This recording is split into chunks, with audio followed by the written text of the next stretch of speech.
ከተቸገሩት እኩል እያመቻቸ ኮሚሽንህን እየሰራክ አንተ ለኔ ስለ ጌታ ልትነግረኝ ነው? እኔ እኮ የምሰራትን የማገኛትን አካፍላለሁ። አየክ ቲክቶክ ላይ መጣው እንደዚህ ተቸገርኩ ለሚሉኝ እህት ወንድሞቼ ሳልሰስት አካፍላለሁ። አንተ ግን ከተቸገረው ላይ ትካፈላለህ። ይሄ ነው ልዩነታችን። ታዲያ ፈጣሪ ከማን ጋር ነው የኔ ጌታ? አየክ ልዩነታችን? እኔ ደንሼም ምን ብዬም አምጥቼ አይኔ ግን የተቸገረ ነገር ሲል አይችልም።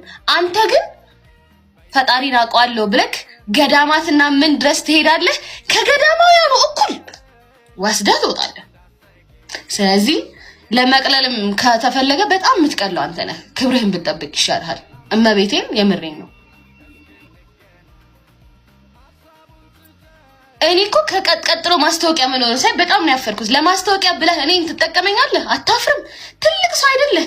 የወለድክ አንተ እኮ ገበናይ ማርያም ከእናቴ ጋር እኮ ነው የምታስቀድሰው። ማርያም ከእናቴ ጋር ነው የምታስቀድሰው።